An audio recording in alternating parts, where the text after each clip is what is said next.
All right, let's do it live on a Thursday edition of Cleveland Browns Daily. We are presented by Ballybet, official sports betting partner of your Cleveland Browns on 850 ESPN Cleveland. I am merely Bo. He is the great Z, and he is the great Dawand Jones in studio with us. What a treat! What a real treat! I saw you walking by. You're in your boot. You're doing your rehab. You're getting everything back to. And I thought, you know what? The Buckeyes play on Monday. Let's have a little chat with our buddy about the beloved alma mater, my friend. From your vantage point, what has this run been like?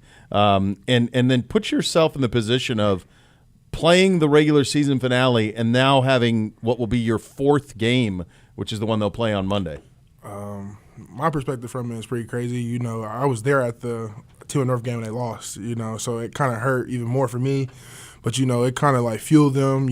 Guys were fighting on the field, but, they're fighting for, their pride, in my opinion, I think there was nothing wrong with it, but there's definitely obviously nonsense to it. But, no knock to them, they bounced back, they knocked off Oregon first game, you couldn't ask for more than that. When you think about the timing, right, this is the first year of the expanded playoff. Had it not been that feeling that you had on the side, they wouldn't have gotten another shot. It would season over, maybe worst lost in program history. And it's amazing that because of this now, that can become the most irrelevant big loss in program history. So then it's not even a big loss in program history at all if they handle their business on Monday. But could you have imagined? He knows. Could you have imagined? My 2021 year, I want to say we played 2 at North, also a loss, and then we played Utah and won. We won the Rose Bowl, and everybody expecting the ring and stuff like that. Nah, you don't get no ring. You know what I mean? But guys, you win the national championship, you get a ring, you get 3 of them. So it's kind of like evens it out, but it's still at the end of the day, it hurts. Losing to your biggest rival. It's one of those things that I think you have to understand that game. I think ideally you played in it or you're around it, and the way that it is, it can almost swallow you up. Like it almost becomes bigger than everything else. And I do kind of think that's what happened to him this year. Like they almost started overthinking it a little bit. And you were obviously there, and everything that goes into that game, and to win it and to lose it and all of it. But from that, does that? I guess what I'm curious about is, and Coach Day obviously very well, how did he get them to go from that lowest of low to the next time you saw them play? They played Tennessee, and they looked like the greatest college team ever assembled. I forgot they played Tennessee. Then Oregon, They hammered them. They beat them so bad, I forgot. Yeah. And so, like Coach Day said all the time, Ohio versus the world. First game, it was sold out. Like Tennessee had 40,000 fans, but, it was nothing to us. I don't know. I think he just built it in them. Nobody's going to be on your side, whether you're at home, away. You just got to dig down deep and go win, honestly. You were at the game against the team up north, as you're referring to them. Were you like the rest of us, like throw the ball? I'm on the sideline, so no, I'm trying to keep my cool. I'm a big run the ball guy, so sure. I definitely was like run the ball. You're an unbelievable pass blocker, and you're like, let's go run the ball. Run the ball. They could change it in a blink, but it definitely didn't go their way. I was on the sideline, and it was just like. It just wasn't no fire, no burning, and I feel like after that loss, it kind of drove them to that point. How fun is it for you now? Because I imagine when you were there and you would see all of the big names that had gone on to the NFL from Ohio State come on the sidelines and be like, oh, man, look who's here, And now you're that guy that's gone on to the NFL that's back on the sideline. I think the craziest thing was I had came out on my scooter. I was fresh off kind of surgery. Came on my scooter, they were saying, here we go, Brownies, here we go. There's a student section. So I'm like, that's like, it's pretty crazy. I go from warming up in that corner, and now they're screaming to, my team. That's really cool. Now, and I was like a surreal moment.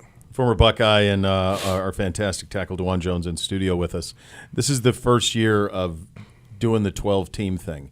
I'm sure you would have loved to have had this, to have more and more opportunities to track down a national championship.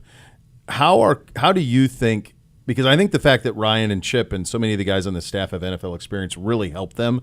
Because my hunch is they've taken a very NFL approach to practices and just keeping guys upright. Because no one's ever done this before. College kids haven't played these type of games before at this level. Playing games like this late in the season, it's not normal to guys. Like, yes, those first couple ones is okay. The conference championship, obviously they make it, but still the conference championship, go from there, but, it gets tough.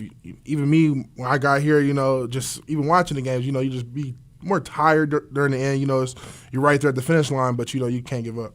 Yeah.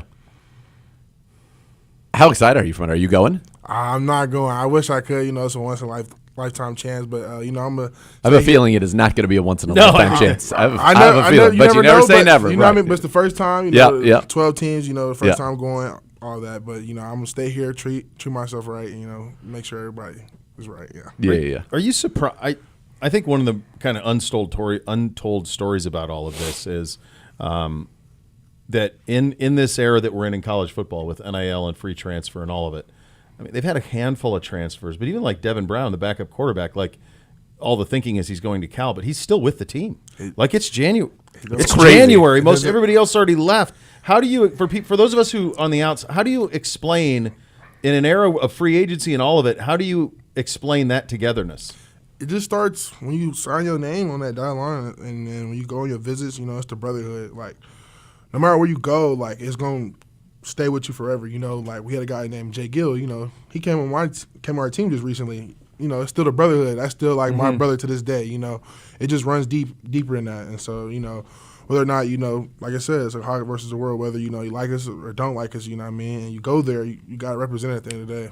Is it getting weird when you think about, and I can tell you just from doing my job, preparing for games, to call the games alongside Andrew, you see guys and they went to 3 different schools. It used to be you went to the school and that's your school, and I know that from seeing it in the past and even the recent past, down locker room, you guys care very much about where you went to college. There's a lot of bragging rights about where you went to college and how that team is doing, and if there happens to be a head-to-head, that comes up and that's talked about. But now you have people that they're like 3 different schools in 3 years. They're going to lose that, right? They're never going to have that feeling that somebody who went to Ohio State, signed on the dotted line, you said, played your whole career there, and then goes on that feeling. Yeah, but you know what I mean? Devin Brown wins his championship. He takes that forever with him. Yeah. He take those brothers with him forever. He never can, not get that back, give it to somebody else. That stays with him forever. So I feel like that's like the main thing for me, in my opinion. Yeah. You confident Monday? I am pretty confident, just because I beat them. I see them beat them before at their house, too. So it's kind of like, but I won't be overconfident. They're already not the underdog. I like being underdog, who doesn't? So, it makes it better. But, they're going out there and handle business, in my opinion. Yeah, I agree. I think they are clearly the more talented team. JT off the edge, Jack on the other side. They're low on tackles right now. They're low at depth for sure.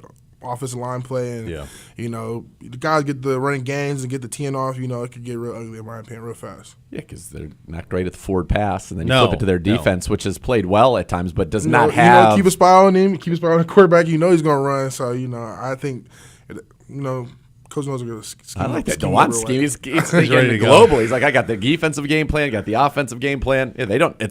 You look through it. They don't have a lot of guys. We did that 2-round mock. They don't have defenders going in the first. They didn't play 3 games. I feel like I didn't watch them all, so I didn't have to, break down it at one point and just be like, all right, I'm scouting them from here. Yeah, and good. So what's the key for the Buckeyes on offense? Key for the Buckeyes on offense, like I said, run the ball. Make sure you establish the run.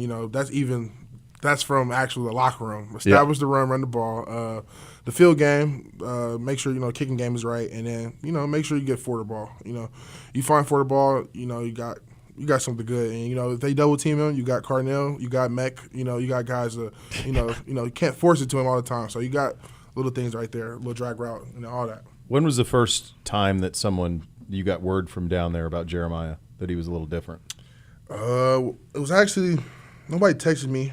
I just seen it on TV. A couple guys were like, he's crazy. I'm like, I'm always, I got to take my guys that I've actually played with. So I'm like, nah, is he better than Marv? They like, he might be. I'm like, I can't. I'm like, I can't give you that. I can't give you that. So, I get to the game. I go to the first game. I forget who I see them play. They played somebody. I want to say Youngstown State or somebody like that. They played somebody. That's not fair.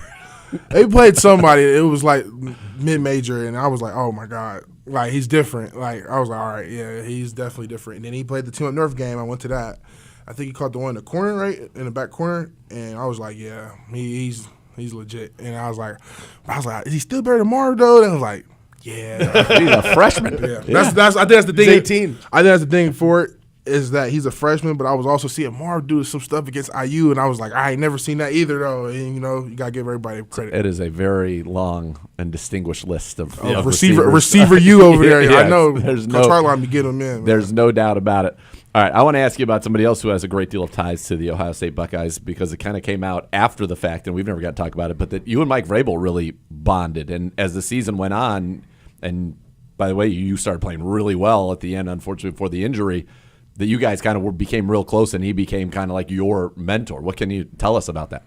I got a little banged up after the Jags game. I kind of struggled after that, and I tried to bounce back from it. Like I said, I got benched, and I had no problem with it. Braves was right there next to me the whole time. And, he was just like, what do you really want to do with this? Like, what do you want to do with football? What do you want to do with basically life? If you don't get it together, So just had a little week and coming to Jesus moment, and I just feel like I was like I got to attack practice the right way, and I got to make sure I attack my treatment the right way, and just Ray's being there every day and just helping me and just getting positive words and positive feedback from him. It was really like just dope in my opinion. Did you feel like in some ways he kind of was able to step in and help guide you in a way that maybe like Bill Callahan did, where it was a little bit more straightforward, a little bit more kind of on you? Everything's got to be done this way. And when Bill leaves, and that's hard. You're a rookie. You got to spend so much time with him, and he's considered the best. But then to have a guy like Mike Vrabel who kind of has that same mentality, that was big? Vrabel's, like I said, he's not an O-line guy, but yeah. I pick his brain apart knowing as a D-line guy. And so, I pick his brain apart and I ask him, like, what the feet do, what does that all mean? And I feel like when I did that, it really, like, expanded my game. Him playing outside linebacker and linebacker, it kind of, like, helped you read the defense more. Why are they in this? Why are they this far, blah, blah. But I don't know. Braves is just like he was right there every time I needed something. If it was a tough rusher, we're getting together, or I'm going in there and just talking to him and just I feel like it was just a good vibe. That's awesome. It's really cool, yeah. Obviously, and good for him. Now the head coach of the New England Patriots. Yes, sir. How you feeling? Everything good? I'm feeling better. Just taking one day at a time. That's why I keep telling everybody. You've been in the booth for what, like 2 weeks? No, I've been in booth for about a month. About a month? Okay. I come out next Tuesday, so okay. It's a great process for me, great progress. I remember walking in and you'd be scooting out. Around, and I'm like, man. And then now here you are. That's good. So progress, everything's going well, and you're feeling good, just kind of mentally, emotionally, everything about the season and wanting to get back. Mentally, I'm good. Like I said, I'm watching just plenty of basketball and football. That's the only thing that really keeps my mind off of my foot. My guys, that I live with, they just, help me out as well. That's awesome. Basketball, watching Cavs, Pacers. I did just watch that game. Okay. I watched both. I'm kind of like a fan of both. Yeah, of course. We It's talk your about hometown. this, it's my hometown. And then, here it's like Cavs, LeBron, it all goes together. So, happy the Cavs are doing well. They still got, they have 5 losses now since they lost one to the Pacers. Yeah. But no, the Cavs are doing well. Pacers are just doing all right. They're going to pick it up, though. Are you also watching some wrestling Raw on Netflix now? You got the John Cena shorts on here today. This is the farewell tour. This is last run. I was sad. Low-key almost started crying at the last Netflix Raw.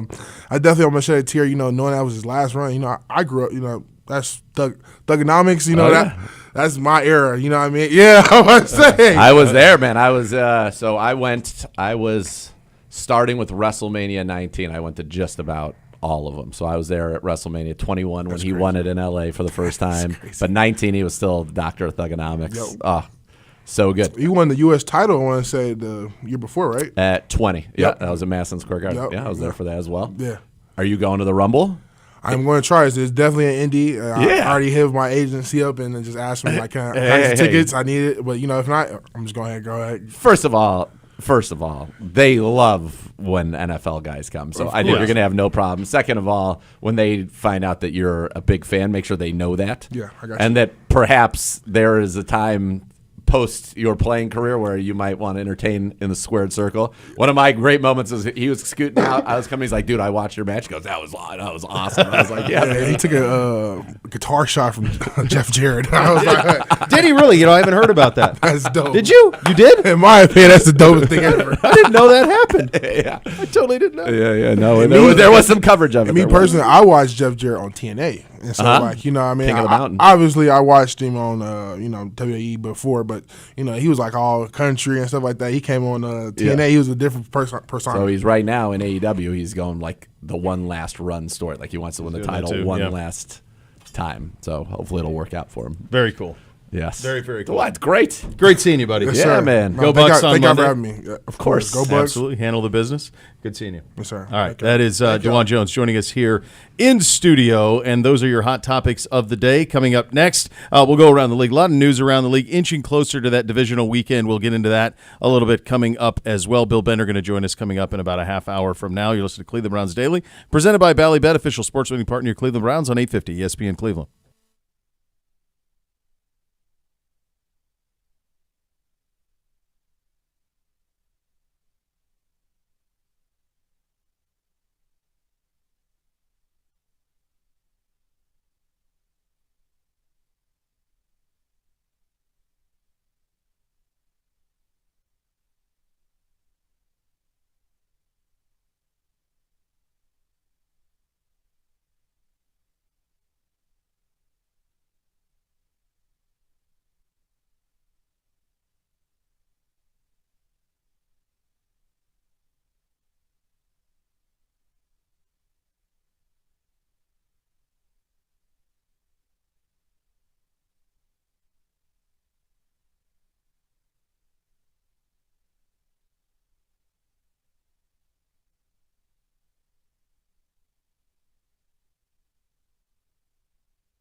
All right, welcome back in.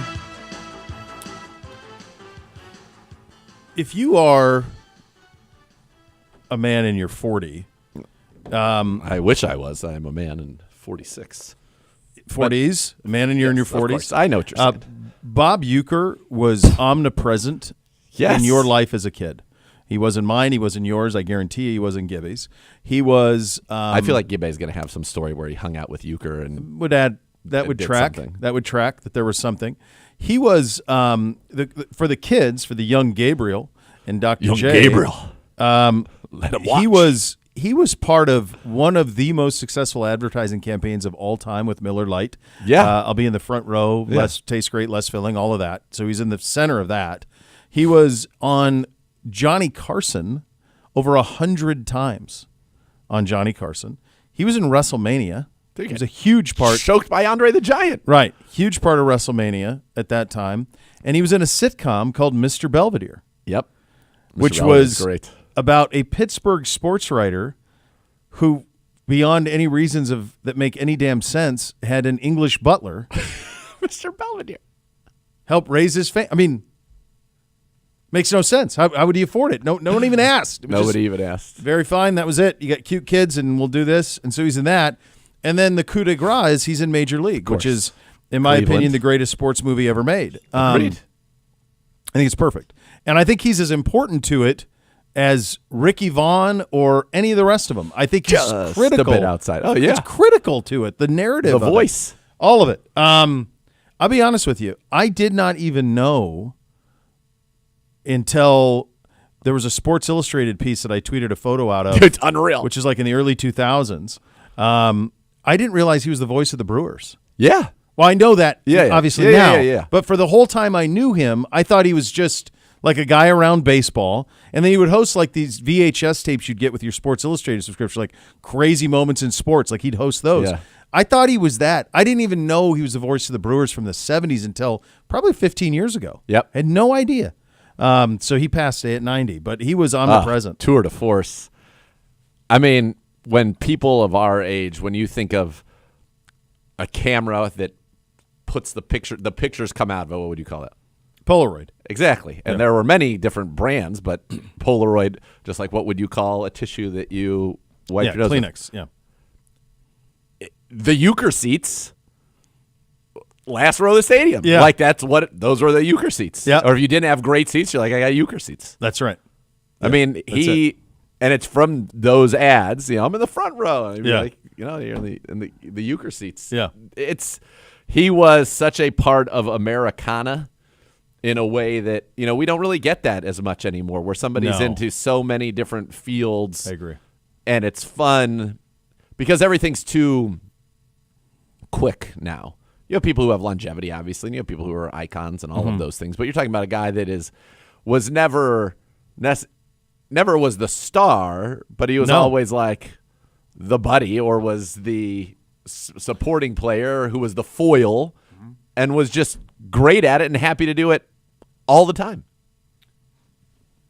Truly omnipresent. Yes. No matter, it felt like you saw him as a kid. I saw him always. Any sporting event, the Miller Lite ads would run, and you'd see him there. You'd always see him there. And then that sitcom aired, I think, for like 6 years.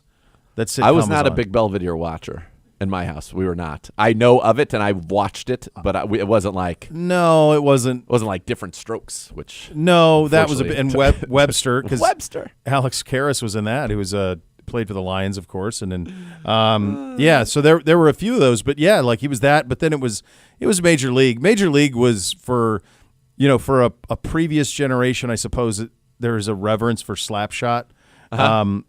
I've seen Slapshot. It's nice. I understand it. I appreciate it. But Major League spoke to me. It was the best. Yeah. And obviously neither of us were born here. No. And yet I know that word for word. I love the score, the opening song, which is not really a flattering song, but is an incredible song. I remember October 17th, 1989, so I'm 11, is when the earthquake happened, 5:04 p.m., October 17th, 1989, the earthquake happened in the Bay Bridge World Series between the A's and the Giants. Yep. Not only was there no school, they were going to postpone the World Series until, for obvious reasons, they got a hold of this crisis that had happened from this natural disaster. And I was like, I need baseball. And I was like, you know what? The only thing that's going to make me happy because I don't get to watch this World Series is Major League. That's right. And so we went to, at the time, Lucky was the store by our house. And they would have like randomly, because back in the days, grocery stores sometimes would randomly have like video rental sections. Right. Yes, they would. Yep. So we went there and I got Major League, and it was like so once I had the idea, it was like a race, like, How do I get here first? Yeah. because they don't have. No, they had one. They had one. Yep. It wasn't like it was a new release at Blockbuster where you got a wall of it. Just download it off the TV, Dad. We'll buy it here.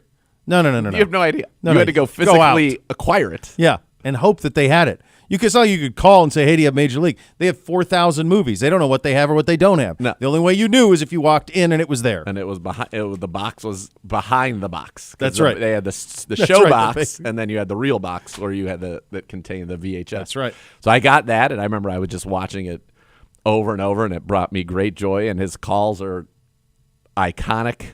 He's so good. There's some people. I'll retweet one of them right now that put together just the full compilation. Pretty sure it was McNeil that guy, did. Reflog, yeah. Yeah, McNeil did. He Where put it brought out there. the It's full amazing. of Harry Doyle. And like, you know what's great too about it is he's so good. And then he's got Monty on color, who's like, he actually plays his part so It's well perfect. too. It's perfect. He's need absolutely nothing. Nothing. He gives you, So good. He gives you nothing. Zero. And Harry Doyle's just a tour de force. It's unbelievable. It's so fun. Gibby, did you ever meet him? Never did. Yeah. No, All never. press pass. Never All did. eight. I've seen him, but like in passing, hey, how are you? Always very. I mean, he talked to literally everybody in a press box. Yeah. You know, or like when he was on the field, like during batting practice, like if the Brewers were in town, I mean, he would hold court. He'd be happy to talk to you.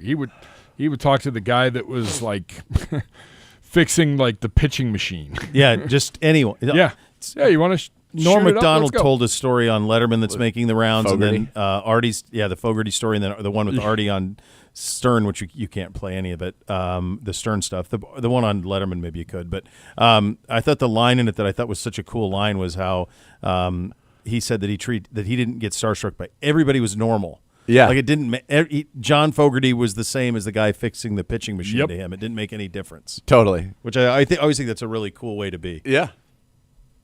Did you see the Al Michaels one from the Eisen show? No, I haven't seen that one yet. I'm gonna do my watch it. I'll but watch it, yeah. I'll give just a quick. So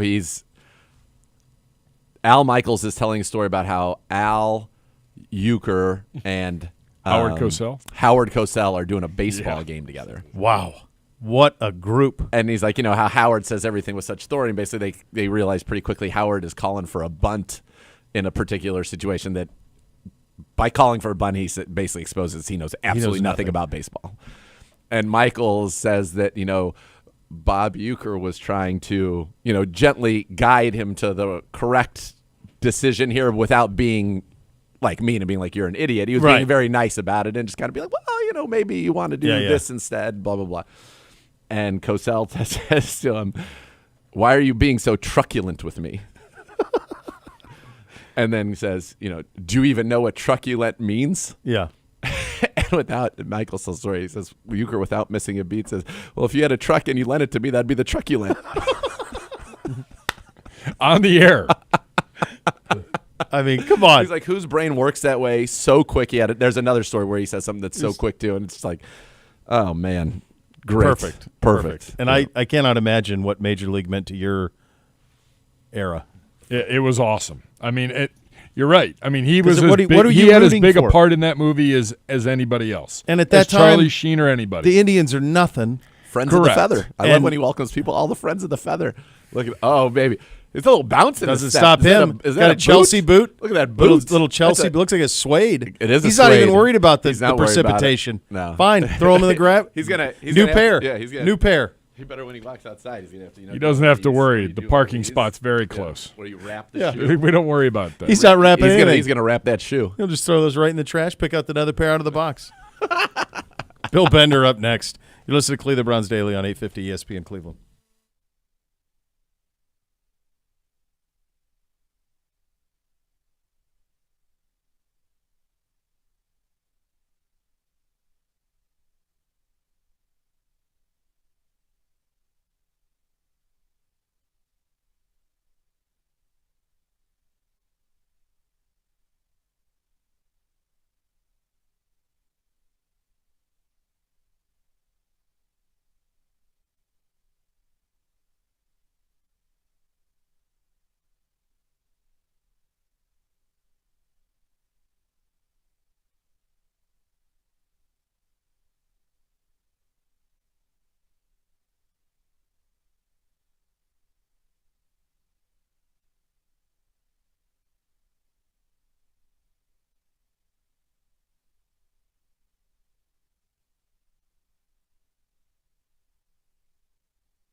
Elk and Elk, serious lawyers, serious injuries. Call 1-800-ELK-OHIO for a free case review.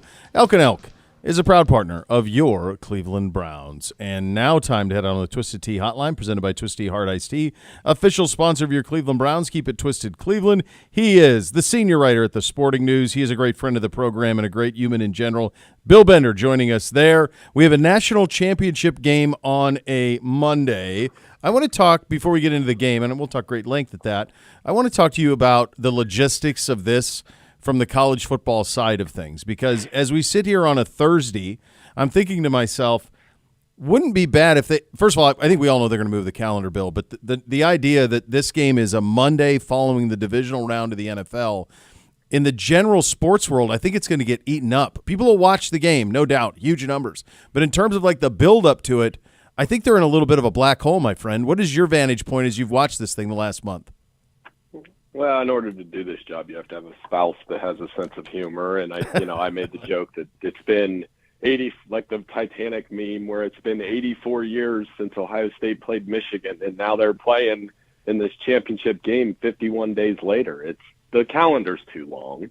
I think they're bumping into the NFL a little too much. I would play. I don't understand, Bo, how the NFL playoffs can go 5 weeks, same amount of rounds, and college football's going 7+. And I get there's logistics and bowls and college kids and all that, but I just think it's a mistake to draw this thing out into the NFL, whereas my editor pointed out to me, there will be 10 NFL playoff games played in between Ohio State, Texas, and Ohio State, Notre Dame. And, I mean, you don't have to tell the NFL to suck all the oxygen out of the room. It's just such a simple fix, guys, and they could have done this in a timely manner, and I think they'll get there. But like it was just like with everything with college football right now, it is so haphazardly. You write for Sporting News. You think about what are the things that people are driving to, in college football is second, no question. But the behemoth is the NFL. Like, why go head to head with it? Well, I know just from my traffic, and as you guys know, I write a little NFL for us too. But you see it. I love college football and I love the NFL, but I love them separately. And I almost like having that. You know, I was looking back at the BCS championship games and remembering a time where the title game was like on January 5th. And I think that was better because then you had a chance to breathe. College is over. You can actually use the portal calendar more effectively. And then into the NFL. I mean, I'm looking at my Sunday night, and from a work perspective, this is personal a little bit, but I'll be writing the AFC championship stuff like 12 hours before I'm going to the stadium to watch college football championship game. I'm not complaining. It's a great job. It's a lot of fun to do, but I like separating the two just mentally so you can do both. Absolutely, and I also think from a momentum standpoint, right? Like we talked about this, had it been structured differently. If this game was played Friday, tomorrow night, leading into it becomes, we haven't had football since Monday night. Now everybody's give me more football. That's the first one, and then you get in the NFL, which would have ended with what we all think is going to be the game of the year thus far, which is Buffalo and Baltimore, as opposed to following that. I just think you're right. You're too far in. Wild card weekend, it's got to end before or by wild card weekend, I think. It's a great, you know what? You just made another great point. Look, the NFL does a great job at I've always contended that divisional playoff weekend is the best weekend of the playoffs. Yep. Agreed. It is the absolute best because you're getting one step closer to the Super Bowl. There are 4 high-level games. It's essentially the Elite Eight of the NFL. And the NFL does a fantastic job of putting the most riveting game last. And more often than not, it delivers, right? So you're going to get Buffalo and Baltimore as this kind of Mortal Kombat undercard to get to the boss if the Chiefs win.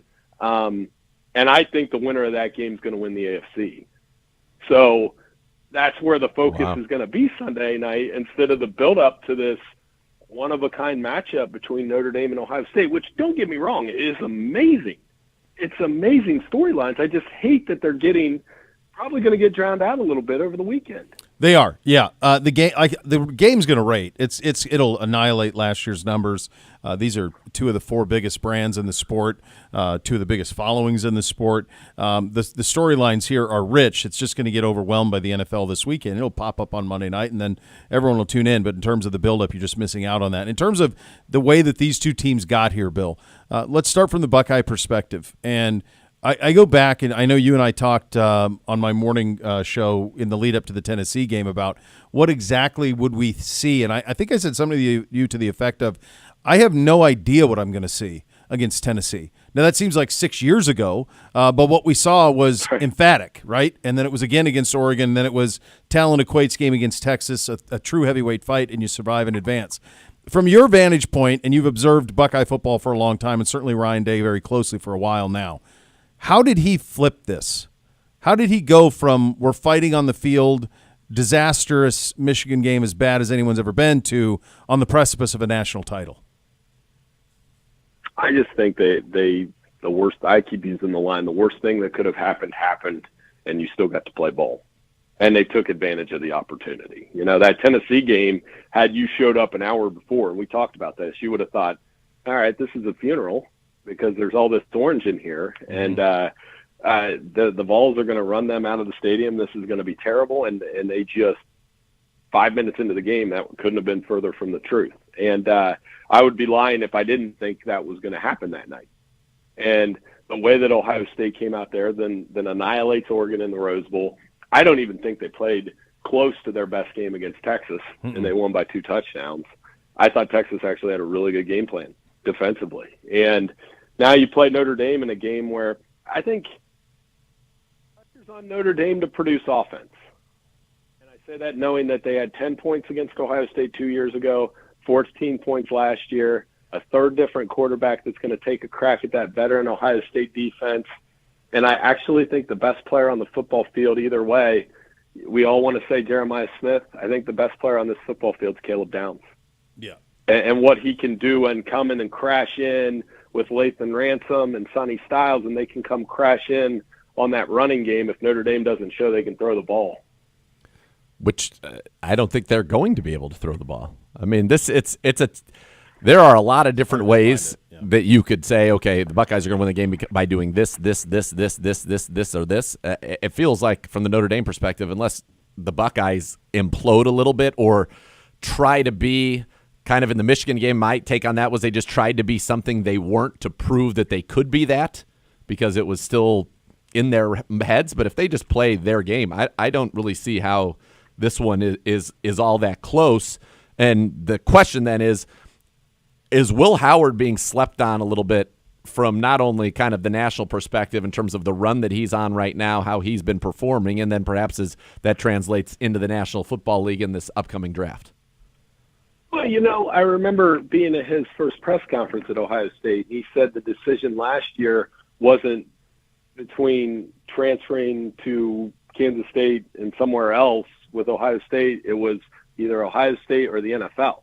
He was thinking about it last year, but he said the feedback he was getting was like day 3, and he wanted to push his status up. So, I mean, I think day 2 is a possibility with the size, the accuracy, and you get good tape when you get to throw to those Ohio State receivers. There's no question. And I just think the turnovers is something that he'll get questioned about. And they've built in, you know, he's had a turnover in 2 of these games.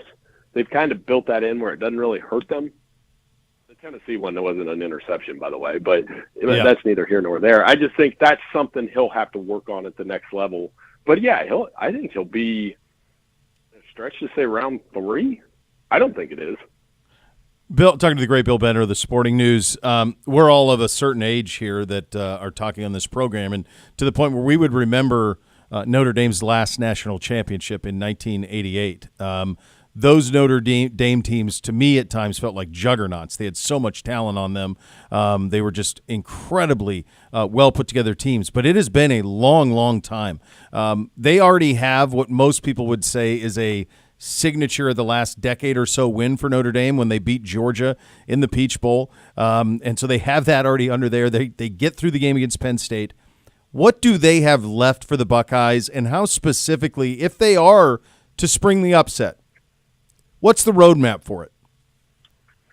Okay, so before that, right, like you mentioned 88, I think torch of who was the dominant program in the Midwest and the one that everybody hated if you weren't part of it was around the time that Ohio State and Notre Dame played that home and home in the 90s, where Ohio State swept them. The Eddie George run happened, and that was probably the end, at least in the 45 years that I've been on this earth, of Notre Dame being the first program you thought of in the Midwest. As a kid, it was Notre Dame first. Since about 96, I'd say it's been Ohio State ever since. And that two-game series was very significant in that. So a huge signature moment for Ohio State, or for Notre Dame. It's Ohio State too, but Notre Dame is 0-6 against Ohio State in my lifetime. I went to a Catholic school. I have tons of friends and family that are Ohio State fans. I have tons of friends and family that are Notre Dame fans. So it's right down the middle, and for me, it's like the Irish have been waiting for this moment so long, and the heartbreak of how they lost last year. So how do they do that? How do they avoid that again?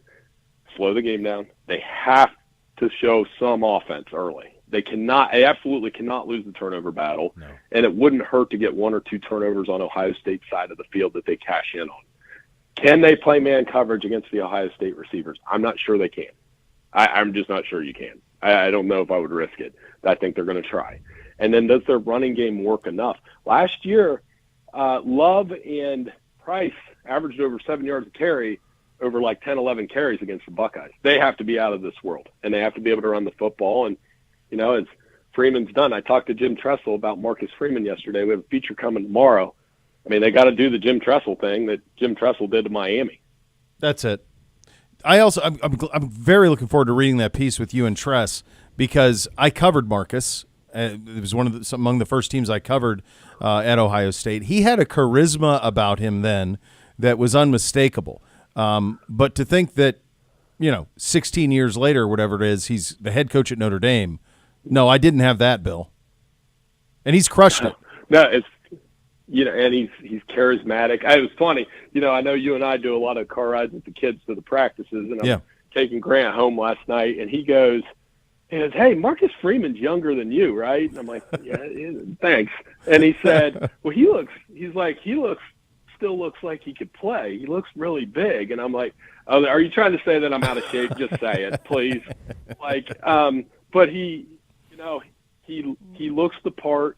That players coach thing, and I was told this a couple times. Players coach doesn't mean you do what the players tell you, even in the NIL era. It means you know how to communicate with your guys. And you can clearly see that he has their attention, that there's never panic with him. You mentioned the charisma, and when I talked to Tressel, one of the things he said is, and he knows, and some of these guys too, he said he was in a linebacker room with A.J. Hawk, Anthony Schlegel, Bobby Carpenter when he came in. And Tressel was very quick to say, Schlegs and Carpenter were the crazies, and AJ and Marcus were the calm ones. But he's like, they weren't calm when the whistle blew, but Marcus always had that just kind of calm, humble nature about him, and was a great fit in that room with those guys. And I'm sure all three of those guys will tell you the same thing. Yeah. Bill, taking one quick transition, something I've seen pop across the timelines here is that Quinn Ewers is declared for the NFL draft, and in doing so, he gave up an $8 million NIL deal, which will be more if he goes in the third round, which is the projections right now. He'll make, I think, $5 million over 4 years. Is that accurate? Is that a real number? It feels crazy, and it also feels crazy to say no to that. Man, first of all, I think I was on this show like a year ago saying that he had a long ball arm like Jeff George. Yes. And I think I said it to you. Yes. That was a mistake. I'll walk that one back. He does have a good – the inconsistency gets me. The release gets me a little bit. There's times when I'm like, why did he throw that? What was he looking at there? But he can throw it deep. There's no question. He just can't throw. Jeff George is a different animal there. I think if I were him, considered staying one more year. Yeah. Because I think at the top of this quarterback draft class, you're going to have Shedeur and Cam Ward, and then you'll get into some conversations about other guys, but I think those are the two. And then if you would have came back and stayed, you have Quinn Ewers, you have guys like Drew Aller, some others that I always say these NFL teams, they talk themselves into guys. And Yeah. Quinn Ewers would be somebody I think you would have to talk yourself into, and it'd be pretty risky. I know our guy Vinny Iyer has him going to the Steelers, and I'm not sure about that fit. I think Vinny does a great job. I don't know if I were the Steelers, if I would do that. The thing that's weird about Quinn is, because you're right, Bill, he has a hose, but he does not use it. He will float balls when you want him to drive them. He'll throw moon balls when you want it to be on a rope. He'll put it on a rope where it needs to have air under it. And he's so laissez-faire in the pocket that it's alarming sometimes. He will walk right into sacks. It's a weird thing. My theory, first of all, I don't think there's any way that that's real, that number's real, that 8 million is real. I think it's a lot like the Carson Beck number, where it's like incentivized. Even if it's half of it, all of it. Yeah, he's still going to make more than he ever would. He's probably made more than any non-famous parent college football player, because he started making money as a 17-year-old at Ohio State. So he's made a lot of money playing college football. I do wonder, Bill, though, if it was like, I'm playing for Texas and that's it. And the reality is, Texas would have paid $8 million to be done with him. They're ready for Arch Manning. So, like, where would he go?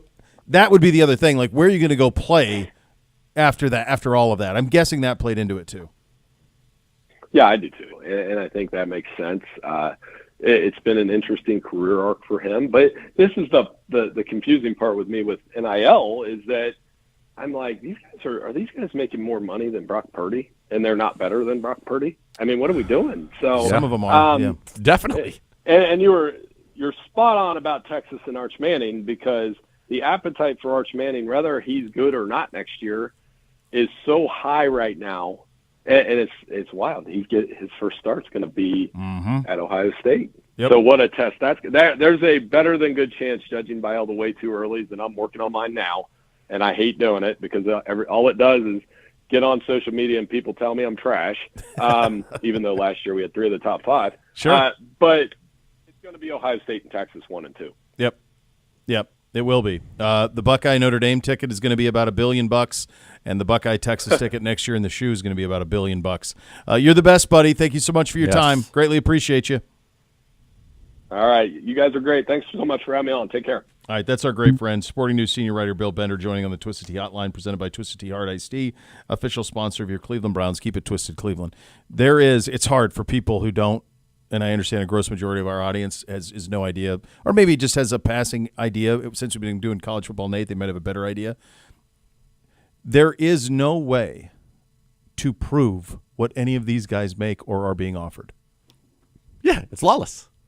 So you're recruiting young Gabriel here, and young Gabriel, he's gonna play a strong right guard for you at Big State, and young Gabriel's folks say, we were offered $750,000 by Tech U. Prove it. And you're going, I can offer you $5 million, and young Gabriel's folks are saying, it's $750,000. Now you have to ask yourself, it doesn't even matter if it's real or not. That's the number that he's telling me that it takes for me. Yep. Okay. So now you say, all right, fine, young Gabriel, we need you.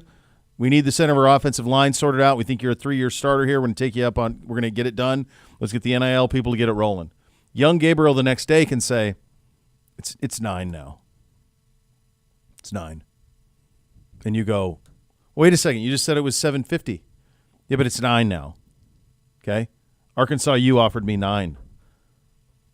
Okay. Now what? That's the sport. It's ridiculous. So when people say $8 million for Quinn Ewers.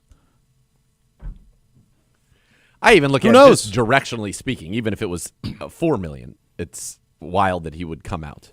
Well, those numbers, and I think the Beck number is probably legitimate if it is incentive laden. If it is, if you lead us to this, we get this. The one thing these collectives are getting a lot smarter about now is they are. It's going to be a return. There's a safety at Wisconsin that's being held up. He's trying to get in the portal, and they won't allow it because he didn't honor some of the things that they're saying in the NIL.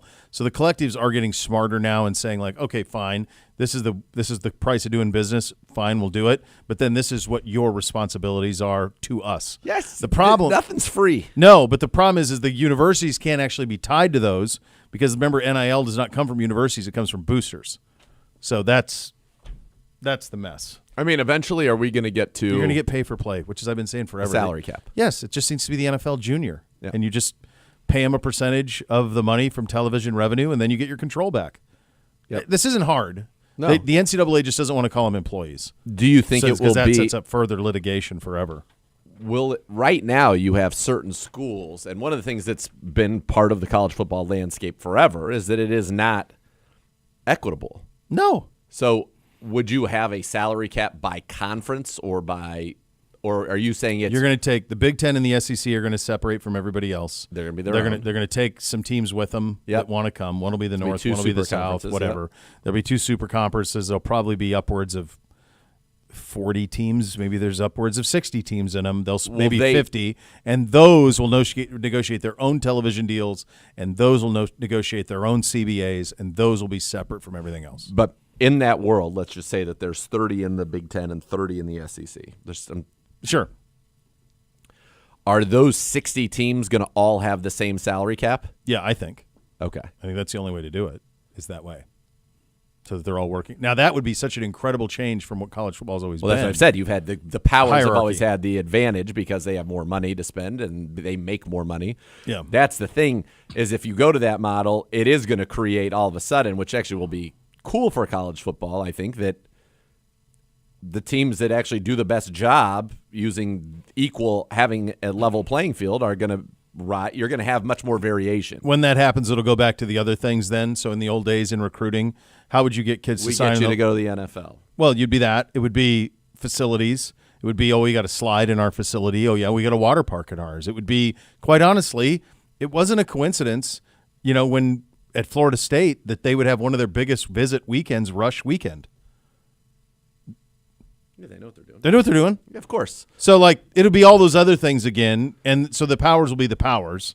I think all of that will be the same. They'll just have money to spend that's different. You'll have a better chance, though, of coming up and then there will be opportunities for new schools to become powers that I don't think exist right now. Maybe. I think what you're explaining is going to happen right now. For example, you're watching the show Landman. Texas Tech is throwing a ton of money around because there's a couple of boosters out there, oil boosters, who are like, we really would like to be good next year. We put a bunch of money into the new stadium. We got Patrick Mahomes involved. Now is the time to strike, quite literally. And so what I think you're going to see is you see that if you look at the portal, they're killing it in the portal. Yeah, I would think threw a bunch of money at Oklahoma it. State would be. Well, they lost the biggest booster is gone. T-Boone. T-Boone's gone, so he doesn't. But he in the old days, it's like Texas A&M, those schools, SMU. Look at SMU. SMU never even played Power Conference football, and they made the playoff in their first year, getting no television money because they can write some checks. Yep. So Man. yeah, that's the way it works. All right, second hour of the program coming up next. You'll listen to Cleveland Browns Daily on 850 ESPN Cleveland.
Boost your game day this season with the Ballybet Sportsbook app. Place your first bet at $25 or more, and you get $150 back in bonus bets. Ballybet is official sports betting partner of your Cleveland Browns. We continue our positional reviews in the running back room. And boy, you talk about question marks heading into 2025. They are here in spades in this room. Before we get into what is to come, let's take a look at what was. And the thing that this room kind of had hanging over it was just Nick Chubb and when he would come back and what he would look like when he was. I think we did a pretty good job of being pretty honest with folks about what to expect on that front, and it kind of lived up to it. Sadly for Nick, his season ended prematurely with another injury.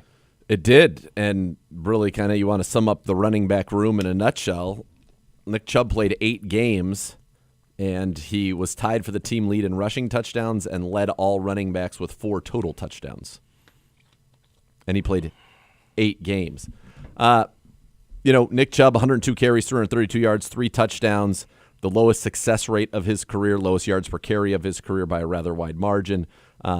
You did see him, though, get better as he kind of got back into it. He started off, I'll go yards per carry per game, 2.0, 3.3, 2.6, 4.5, 3.0, 2.3, 4.4, and then a season best 4.6 in his finale. So his 2 best games were Pittsburgh and Kansas City.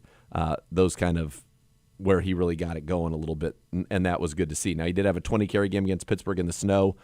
2 rushing touchdowns in that game was massive in that fun win in the snow globe. But, I think Nick Chubb, you're going to get next year see him be as close to whatever it is that Nick Chubb is going to be able to be coming off this injury. And I hope that is 100% of what we saw before, which was 4 straight 1,000-yard seasons, 4 straight Pro Bowls, only got to average over 5 yards a carry in his first 5 seasons, all of those things that made Nick Chubb so special.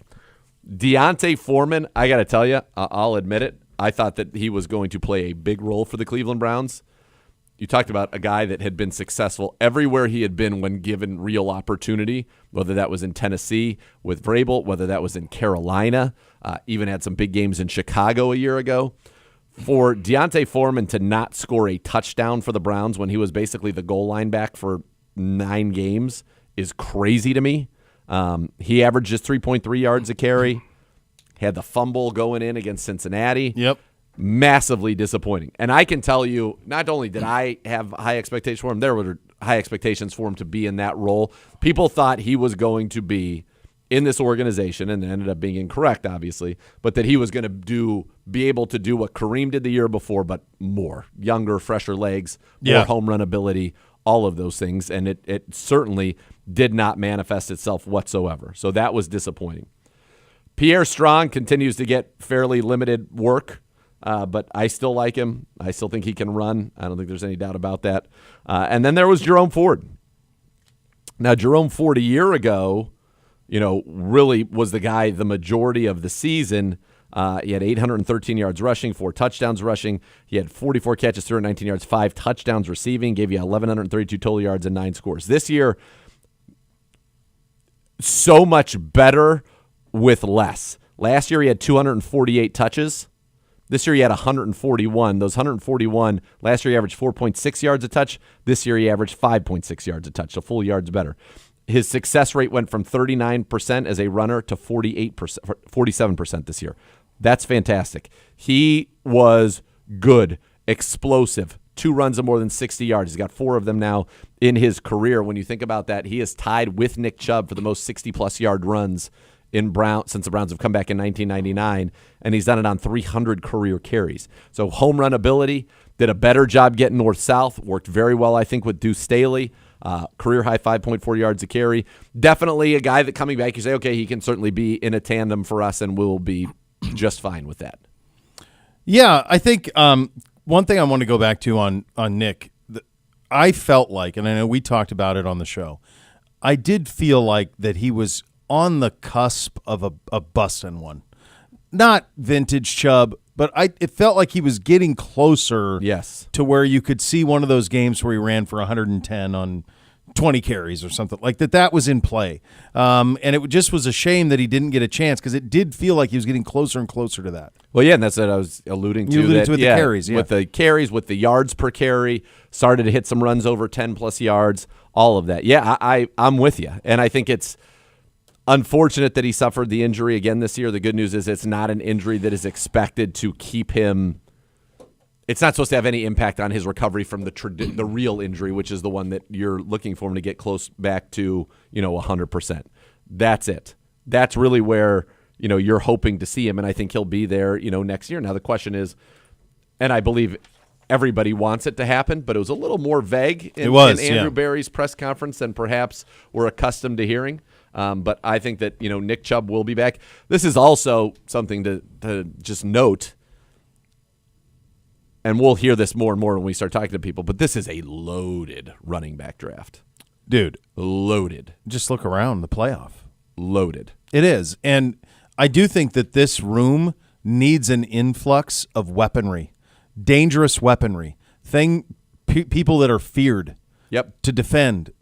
It needs a shot in the arm. The whole offense does. But, yeah, for a long time, since you and I have been doing the show, we had 24 who's right outside the room here watching as we go over this up on the billboard thing there. But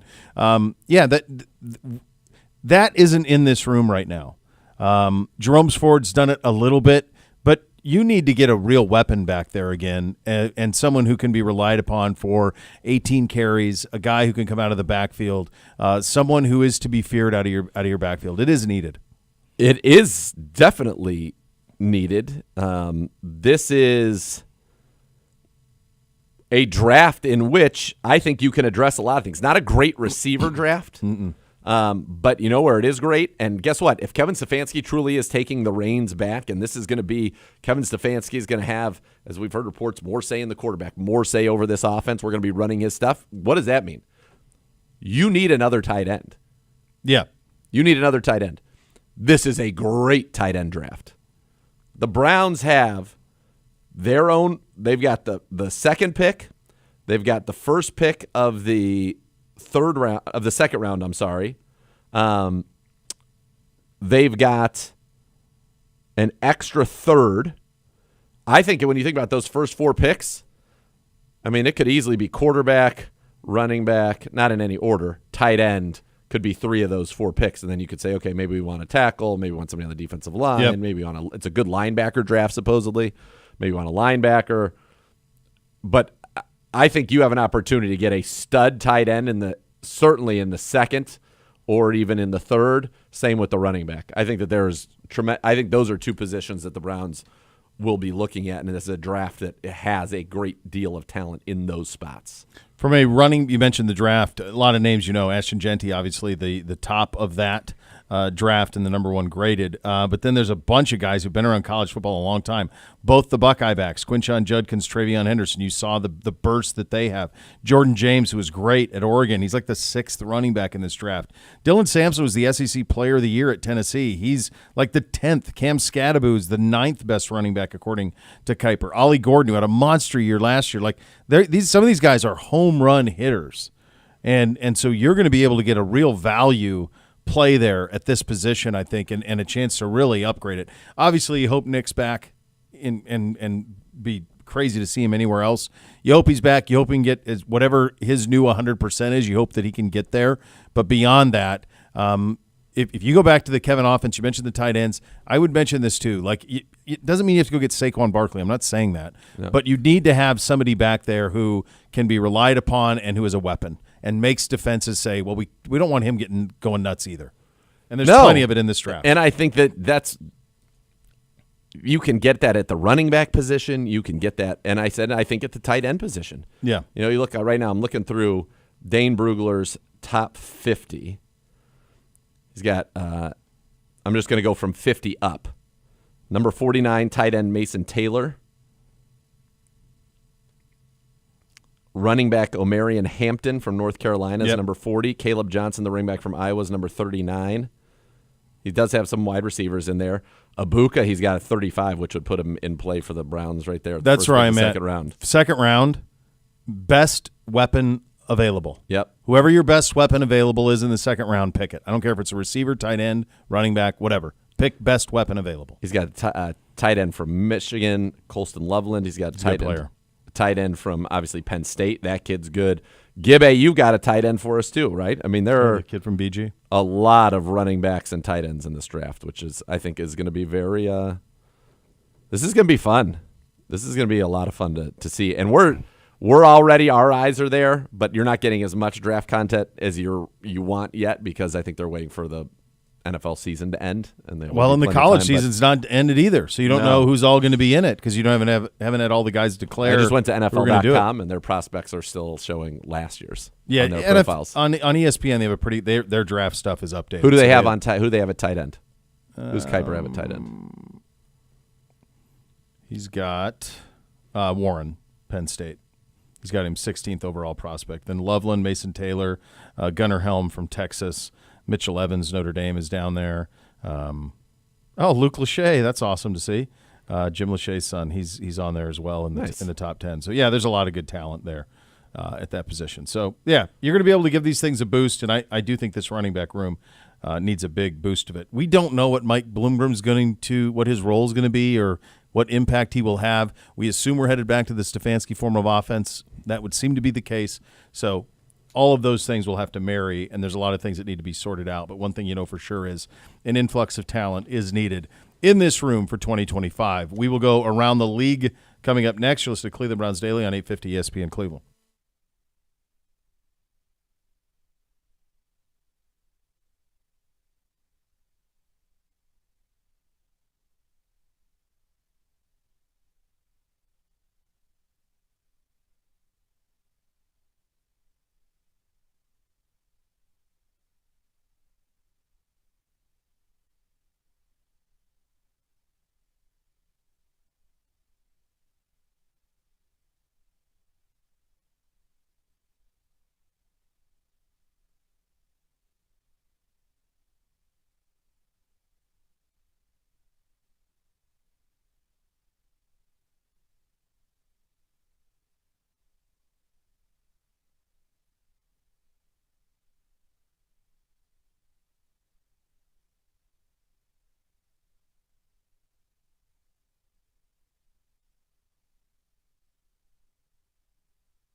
Around the League time, presented by Leaf Filter, official gutter guard of your Cleveland.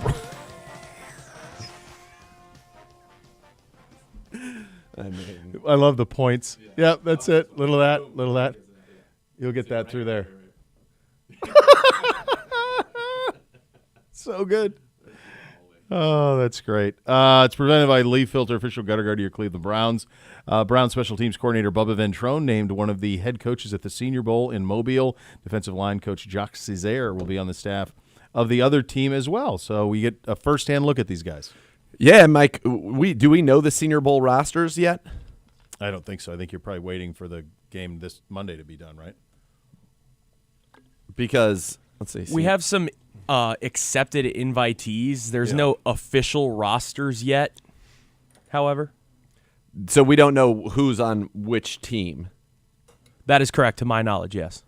Okay. So Milroe will be there, Jackson Dart, Will Howard, Gabriel. So if you're from a Brown standpoint, you are hoping that Bubba is going to get an opportunity to work with some of these quarterbacks that you're interested in. Yeah. Because then he's going to get to see them and give that kind of detail. And on the at least you're going to have somebody on both rosters. How do they do it? Do they do it? I don't recall. I remember when Phil Savage ran it. They did it one way. Is it really by geography? No, I don't know if it is anymore. There was a time it was. I'm not sure how it is now. Honestly, it's the practices. Like do they even play a Senior Bowl game anymore? They do, but not everybody plays in it. Yeah.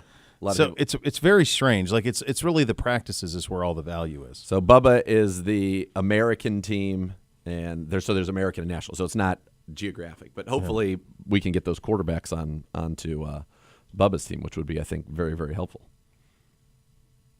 Well, it looks like Jock will be on the other team, though. Yeah, so you got somebody on both, so you should be okay. Former Browns special team coordinator Mike Prefer reportedly joining Bill Belichick's staff at North Carolina, along with longtime SEC offensive line coach Will Friend. I did see today that Belichick has not yet signed his contract. Right. So what is that? I don't understand what's going on. Their lack of understanding about how college football works, I guess it should surprise, but why hasn't he signed me. his contract? Do you know how much that is going to be used against him as they're in the portal? Hey, guy doesn't sign his contract. He's not going to be there. Yeah. If you want Why to would you go there? Sign his contract. Why would you go there? I don't. It's very confusing. Good for Preef. He'll like Chapel Hill. It's a beautiful town. Ravens offensive coordinator Todd Monken interviewing today for the Jaguars head coaching job and Friday for the Bears vacancy per Adam Schefter. He's brilliant. Monk's brilliant. I mean, if I was Shad Khan, he would be at the top of my list for Trevor Lawrence. He would be. Yeah, it'd be. I think he could do all of it, too. Like, I think he can be the front of an organization. I think he can handle all of that stuff. He's really impressive when he was here, I thought. You and I have talked about it a lot. Can I ask a question? I just saw another thing that came through. We were talking about coaches in these bowl games. It says Browns assistant Nemo Washington, a Bill Willis diversity coaching fellow, will coach tight ends at the Shrine Bowl later this month. Shedeur Sanders headlines the players who will be participating. Why is Shedeur Sanders playing in the East-West Shrine game? I think because Dion did, his dad, and it's like he's doing all the stuff I did. He made him play in the bowl game. Yeah. I think it's Dion's attitude. It's so funny because the perception people have of him as that he's all flash and all of this stuff, but like his kids played in the bowl game.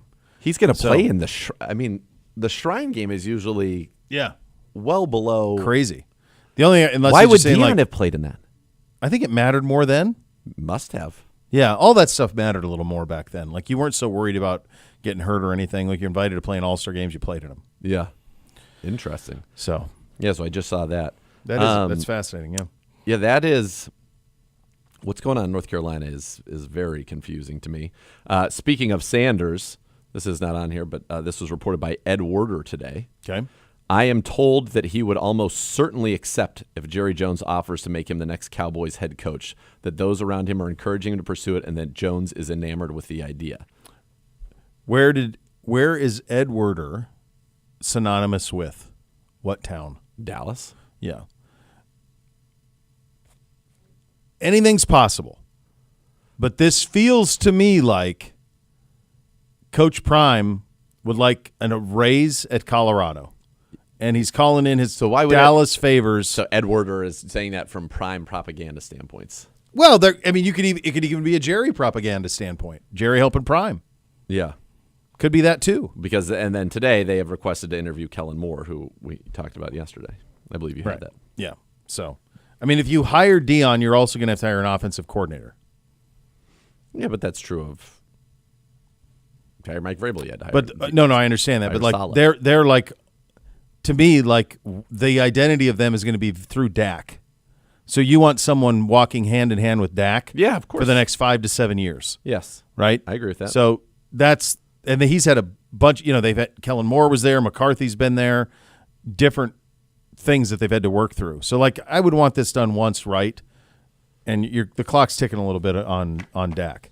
So I don't know. That's my guess. Could be entirely wrong a lot, but my guess is that's a Colorado thing where they're trying to get some cash out of Colorado. Yeah. To up the pay there, which he quite honestly probably deserves.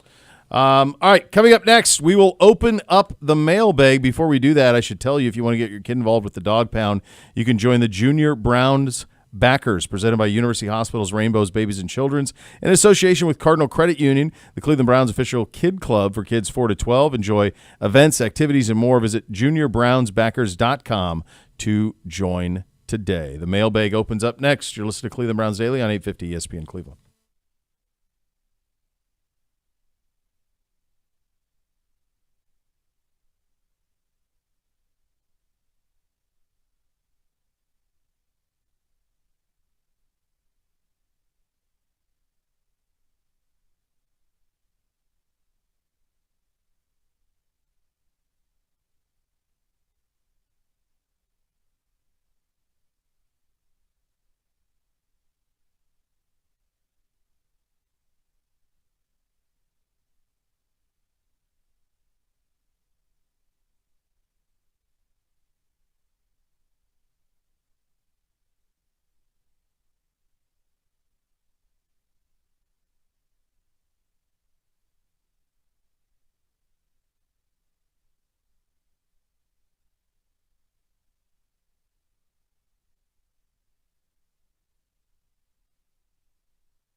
The new Rumpke Recycling Resource Center helps feed the circular economy by supplying Ohio companies and others in the Midwest with material they need to put what you place in your bins to good use. To learn more about the facility and how you can recycle more, visit rumpke.com. Want to give a shout out to Jade. These are gorgeous.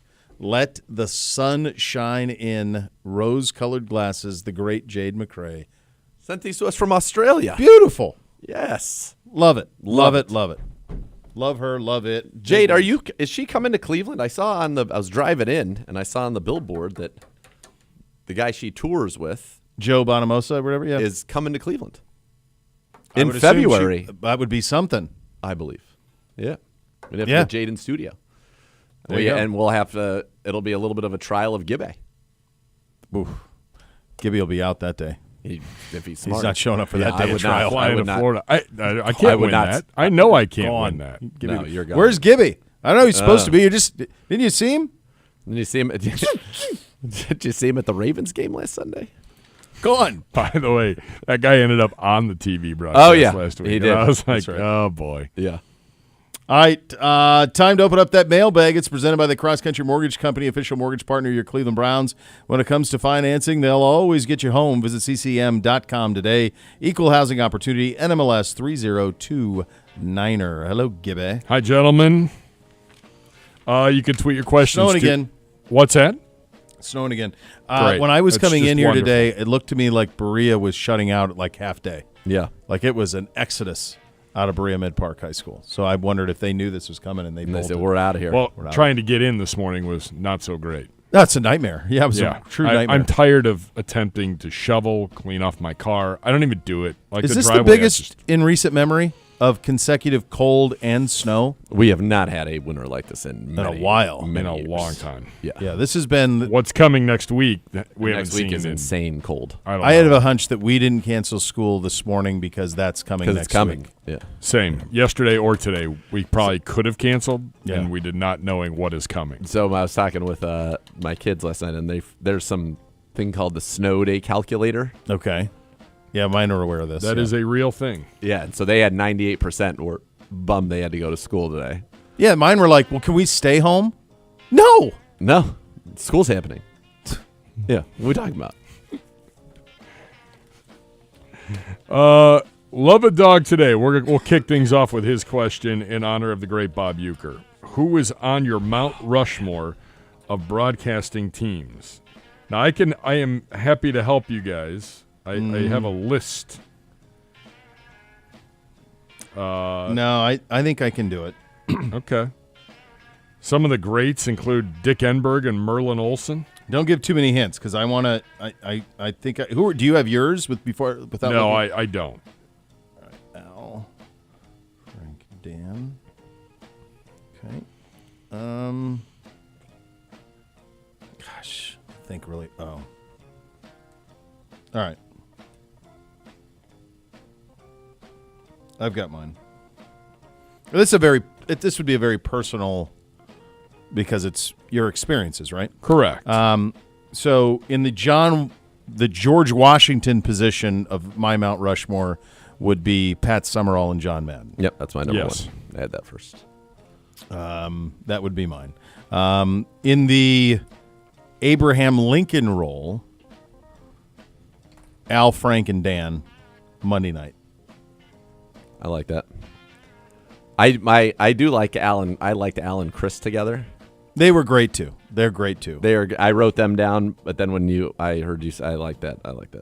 I'll say go with that. The Teddy Roosevelt role. Dennis Miller didn't make it. The Dennis Miller. I was a booth. big Dennis Miller guy too. I loved his stuff. Like he had that Dennis Miller Live on HBO. I thought that when was he would funny laugh. as heck. Yeah. Yeah. I think Al did that just to entertain him. Yes. with some of his, because Yeah. there was no flexing at that time. Yeah, and I the think it game was just- you got was the game you got. Yeah, and I think it was also like, I like hanging out with this guy. This will be a fun guy to eat steak with and all that. Yep. That's what I think that was. I mean, Kornheiser was on Monday Night Football too. Yeah, he was. You know. All right, this is just entirely from personal experience, and they ended up calling some of the biggest college basketball games, but they were. It's not the Nance Clark Kellogg, and I love them. but Vern Lundquist and Bill Raftery The kisses. is gold. Yeah. And I was at 2 regional sites they were at, and Bill Raftery just loosening the tie straight from Hotel Bar, Johnny Black rocks. Let's tell some stories. I like Undefeated. And Vern could suck down a Johnny Black Or 5. So Yeah. I have like water. I got one more I'll hold. Go ahead. I've got Bill King and Lon Simmons. That was my That's got to be childhood. That's Bay Bay Area. Area. Yep. A's. Bill King was also the voice of the Raiders, but from the A's. I mean, that's when we listened to a ton of baseball in the car with my dad. I remember that. It was Bill King and Lon Simmons. They were there for the Bash Brothers, all of it. They Yeah. were unbelievable. So good. So that's my childhood one. Yep.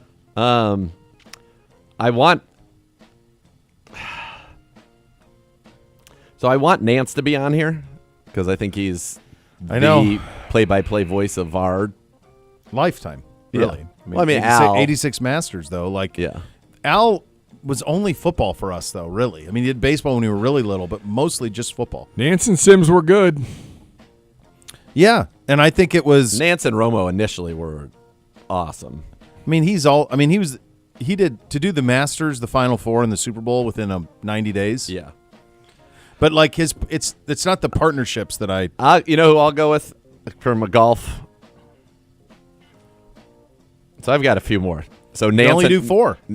I'm just throwing names out. call I haven't- them Mount Rushmore. I have not narrowed it down. Madden and He never Summerall does are on this. mine. He never Bill plays Al- by the rules. Hold on. I'm with you on this. He can't do 4. No. Bill King and Lon Simmons are making it. And then I You have have Summerall and Madden. Summerall and Madden, the Monday Night Booth, Bill King and Lon Simmons. Who's your 4th? So it could be, I'm just throwing names. I'm not there yet. Can't Could be do it. Nance and Faldo for They were great. golf, great together. Sir Nick is they were Yeah. incredible together. JR and the King from wrestling, from the WWE, Yeah. electric. Yeah. Those are really the ones. They were Who would be with Dick Vitale? Mike Patrick, mostly. Ended up being Dan Schulman in the end, but it was Mike Mike Patrick for Patrick the longest time. That's a strong one too. Yeah, they were very good. My last, the 4th one for me was Keith Jackson and Anyone. But he did it with Dan Fouts a lot. He did it with a bunch of different people, but him and Anyone.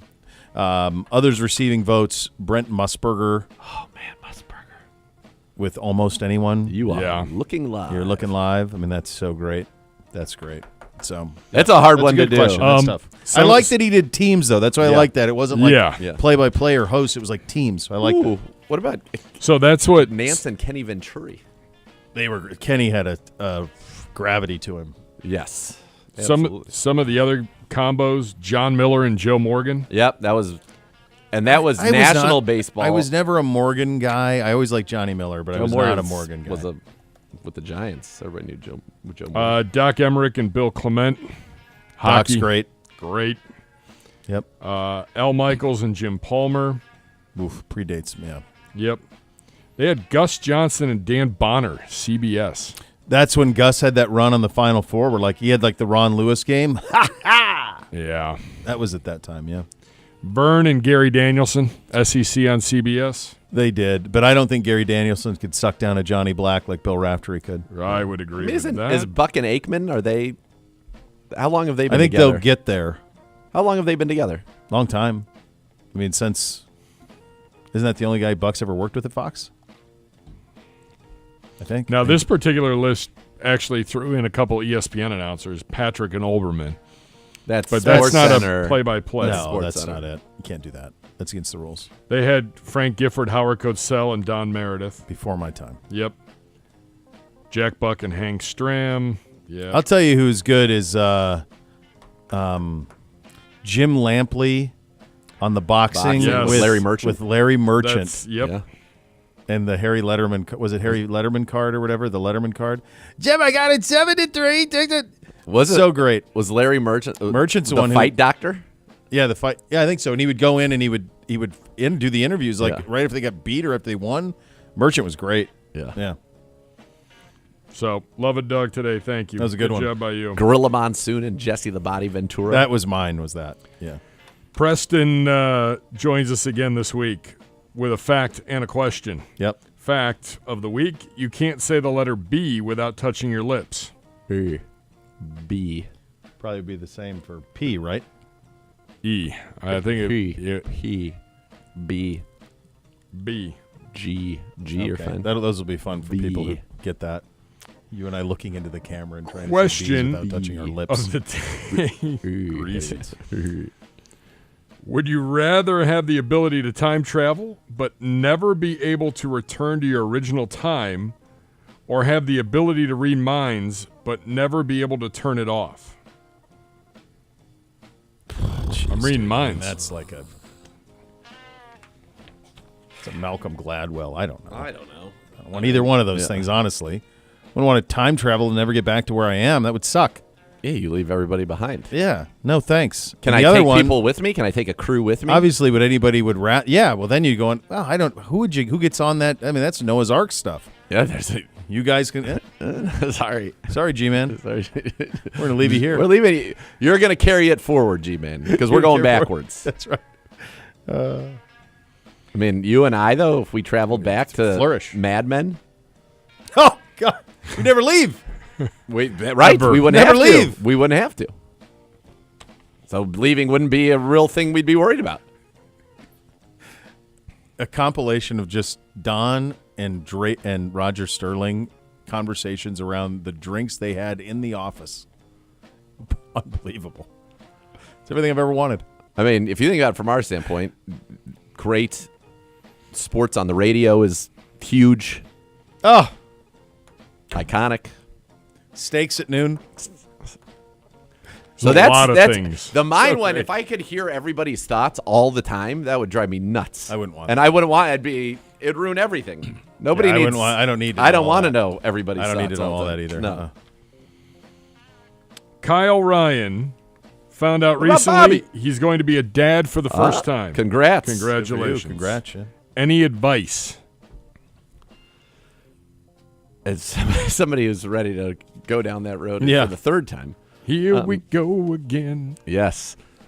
Just enjoy it. Enjoy it. Savor it. It's going to be hard, but you're going to want that back. It goes by very quickly. And the other thing I would say is that you still have to make sure that your primary relationship in your life, that you make time to continue to nurture that one, and that your identity is not just the kids. You are the most important thing I could tell you is you are not their friend. No. That's as You're they not get older. Yeah. You're not their friend, even as they're little. Yeah. You're not their friend. You love them unconditionally. It's the most important, most critical job. But you have to be the parent, and that's hard because disciplining's not fun. Not fun. Sucks. Nobody likes it. But if you don't, then they run the asylum, and you raise jerks, and you can't have that. Yep. Bobby time. Hey, Hey, Bobby. You got a lot. What TV show or movie did you hate that everyone else loved? Entourage. I hated You that son of a- everybody else loved. Movie Rudy. Show sucked.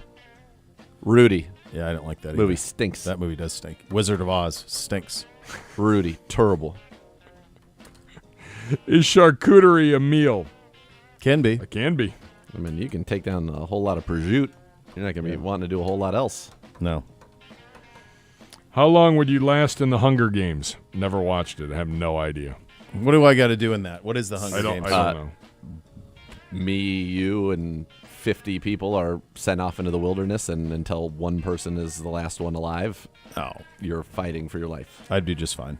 I think I'd be formidable. I know. I'd be just fine. For what people gi- around, What's like, that? Like people around here, yeah, I'd be fine. What gift would you pick out for your arch enemy? I do eggs for Zagura. You're his arch enemy. What would be the worst? What would be the most? Would it be a hard-boiled egg? Would that be the most vile thing someone could get you? I mean, But it's the hard-boiled- I'm going to throw it right in the garbage. But I don't care. that is the most vile form of egg, right? For you, Yeah. is the hard-boiled. Oh, yeah. I think it's crazy that like somebody thought when you were a little kid, like, hey, here's breakfast, suck down Every that. day. What? What are we outrageous. doing? Like, Yeah. that's insanity. I would It's like get something people That would is do for child torture. endangering. You know what I would get for Gibbe, because he's such a great affinity for the Pittsburgh Steelers? I'd get him some Pittsburgh Steelers PJ pants. You did. That's right. And That happened. actually, I might Gabe, get him. You like those? Are they comfortable? Yeah, Yeah, there you go. Young Gabriel. Gabriel. I might get him a GP, like an air tag for his wallet, So those things are always known. his Yeti, maybe his keys. I don't know. That's thoughtful. Fair. What is your all-time favorite episode of any TV series? Palestinian chicken, Palestinian chicken. the red wedding. I'm gonna get the. Ooh, that was not my favorite. Preferred the purple to the red, I think. Battle of Blackwater was unbelievable, Blackwater is too. incredible. Battle of the North. Battle of the Bastards. Winterfell. Battle for Winterfell is unbelievable. Yep. Pine Barrens is unbelievable. That was just on the other day. That's Black an Swan. unbelievable one. There's a lot of the Curb ones. So many. Yeah. Yeah, there's several of those. What would you do if you woke up tomorrow as your 10-year-old self? Modern day, you're just 10. What do you mean? Like I'm like in my house and I'm 10? I would guess. look over at my wife and go, wow, that came quick. Like all of a sudden, like you're, Pardon me? I'm 10-year-old sitting here with a wife. It happened quick at 10. bet. Really elevated. You like that? I don't know. I couldn't drive to work. How am I going to do the show? Yes, you could. Yes, you could. Double click. Well, I could. Yeah. Way you go. I'd be tall enough to reach Beamsy the had pedals. that conversation with me the other day. He's like, do you think I could drive this car? I said, yeah, I think you could. He's like, really? You're gonna have it, once you get off the freeway, that might get a little dicey. A little for you. dicey on those Yeah. streets, on the turnpike, baby. You could You're drive all gonna be day fine. long. All day long. Zip over there. Yeah.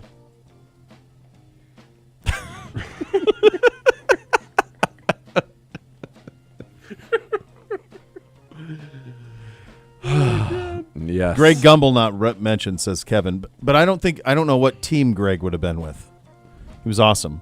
Great at everything. Who was Deerdorf with? He was with Al, Frank, Dan. Yeah. Al That Frank was Dan- Monday Night Football yeah. when we were kids. Was Yeah. that? Was those guys? Were Yeah, those guys? Deerdorf. Deerdorf, and I feel like a lot of my dad's shtick is being Deerdorf So he was the voice of Michigan football for a long time. for a long time. So Up when at, like when he a was couple of years ago. yeah, up until just recently, and when I obviously not growing up here, I didn't know that. But when it was like kind of crazy to see him, like in the press boxes, it'd be like, man, that's my guy. Look That's- at Dan, yeah. there he is. Oh yeah. He's in there living. Yeah. That's All right. today's mailbag. There you go, We'll kids. see if we can't get to a few more at some point over the next. I have a feeling bet we'll we have time. I think there's going to be plenty of it. So much more to come. You listen to Cleveland Browns Daily on 850 ESPN Cleveland.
think we should do a bunch of Mount Rushmores. Just every day. I'm in. Every day a new Mount in. Rushmore. Yeah, new one every day. Yeah, I like that one because of the team. I do aspect. like it. I've heard plenty of like studio host guys or play-by-play Mount Rushmores, all that, but like Teams. the team part of it. You said something when we were talking about Jim Nantz and then Greg Gumbel, rest in peace, was mentioned as well. I don't know if you'll see that anymore. Like Greg Gumbel worked for CBS for 40 years. Yeah, Nantz has been the play-by-play voice for those things for 40 years. Like, I don't know. I think it's going to be it's much different going forward. Buck had the chance, but when they went to ESPN, then I would say, yeah. I mean not. that was really out of loyalty to Aikman. Yeah, Was like, I'm going to go with him versus. So he gave up the baseball. He'd been the voice of Fox. Been that He did the U.S. Open. yeah. Remember they had that for a couple of years. Oh yeah. So, yeah. All right, there you go. We are back tomorrow. Oh, the Godfather, Vic Carucci, going to join us. We'll talk a lot of the divisional weekend as well. You have that to look forward to, which is nice. The next level is coming up next. Thanks for listening, buddy. Cleveland Browns Daily, presented by Bally Bet, 850 ESPN Cleveland.